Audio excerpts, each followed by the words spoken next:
बिल्कुल जैनेंद्र, देखिए प्रियंका गांधी की हम प्रतिक्रिया यहाँ पर दिखा रहे थे। हालांकि वो बात पूरी होने से पहले ही अपनी गाड़ी की तरफ चली गई, लेकिन सवाल उनसे यही पूछा गया था कि जो टिप्पणियां बहुत बालक वाली यहाँ पर एक बार सुन ले।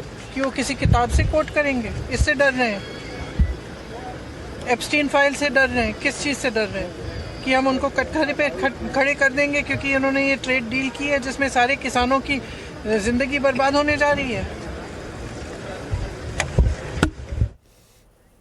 देखिए मुद्दा वही है जैनेंद्र, यहाँ पर प्रियंका गांधी भी कह रही हैं कि जिस तरह का मुद्दे सवाल वो यहाँ पर खड़े कर रही हैं, वो कोर्ट जो राहुल गांधी लगातार करने की कोशिश कर रहे थे किताब को, वो और जो ट्रेड डील अमेरिका के साथ वहां पर हुई है। लेकिन इस पर बात तो तब होगी ना जब कोई चर्चा हो पाएगी। उससे पहले ही विपक्ष जिस तरह से अपनी बात को मुखर रखने की कोशिश कर रहा है, हंगामा हो जा रहा है।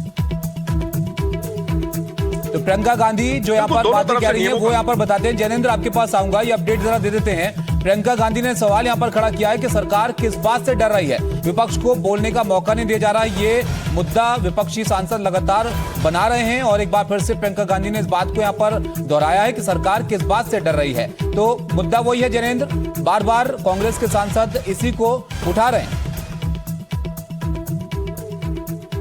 बिल्कुल, देखिए संसद का इस्तेमाल जो है वो अब एक सियासी मंच के तौर पर किया जा रहा है, जहां विपक्ष ये नैरेटिव गढ़ने की कोशिश कर रहा है कि राहुल गांधी को बोलने नहीं दिया जा रहा है, जबकि वो चीन से लगी जो सीमा है वहां से जुड़ी हुई राष्ट्रीय सुरक्षा का विषय उठाना चाहते हैं सदन में। तो वहीं सरकार और सत्ता पक्ष जो है वो नियमों का हवाला दे रहा है कि जो किताब अप्रकाशित है उसको कैसे कोर्ट किया जा सकता है सदन में, और नियम जो है वो नेता विपक्ष नहीं मानते हैं। और इसी ये जो लोकसभा में जो गतिरोध चल रहा है 3 दिनों से, जिसके कारण राष्ट्रपति के भाषण पर चर्चा नहीं हो पाई और आखिरकार राष्ट्रपति का भाषण का जो प्रस्ताव है, धन्यवाद प्रस्ताव, वो पारित कर दिया गया। अब वो शिफ्ट हो गया है राज्यसभा में। राज्यसभा में 3 दिनों से शांतिपूर्वक कार्रवाई चल रही थी, लेकिन आज सुबह से ही जब खड़गे बोलने के लिए खड़े हुए, लोकसभा का मुद्दा उठाया, जवाब में जेपी नड्डा ने अबोध बालक कह दिया राहुल गांधी को। अब राज्यसभा में शिफ्ट हो गया है ये गतिरोध। और आज जब 5 बजे शाम को प्रधानमंत्री राष्ट्रपति के भाषण पर धन्यवाद प्रस्ताव पर चर्चा का जवाब देंगे, उसके पहले एक हंगामे की भूमिका बननी शुरू हो गई राज्यसभा में और जमकर हंगामा होगा। विपक्ष के सांसद जमकर नारेबाजी करेंगे प्रधानमंत्री के भाषण के दौरान। और जैसी रणनीति हमें पता चल रही है, राहुल गांधी ने जो कल कहा था कि जब प्रधानमंत्री आएंगे उनको वो किताब देंगे जनरल नरवणे वाली, हो सकता है कि कुछ उसी तरीके का ड्रामा आज राज्यसभा में देखने को मिले कि राज्यसभा में से भी कांग्रेस का कोई सांसद जो है वो प्रधानमंत्री के करीब जाए और वो नरवणे की किताब थमाने की कोशिश करे, तो जमकर हंगामा होगा।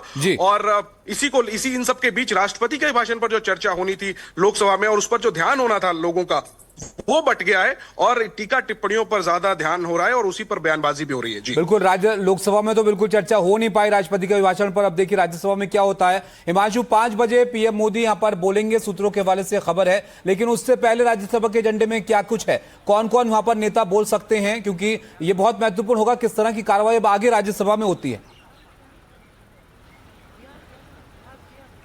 देखिए, निश्चित तौर पर 3 दिन से जो बहस चल रही है वो बहस जारी है। कुछ सांसद हैं जिनको अभी और बोलना है, लेकिन एक मैं टिप्पणी करना चाहता हूं। जो अबोध बालक शब्द का इस्तेमाल जेपी नड्डा ने किया, दरअसल ये उनका जवाब था, क्योंकि आज सुबह जब मल्लिकार्जुन खड़गे खड़े हुए थे और उन्होंने ये सवाल उठाया था, बॉन्डेड लेबरर शब्द का उन्होंने इस्तेमाल किया था बीजेपी के सांसदों के लिए, जिस पर राज्यसभा चेयरमैन ने तत्काल हस्तक्षेप करते हुए कहा था कि मैं अनुमति नहीं दे सकता, ये सदन के रिकॉर्ड में नहीं रखा जा सकता।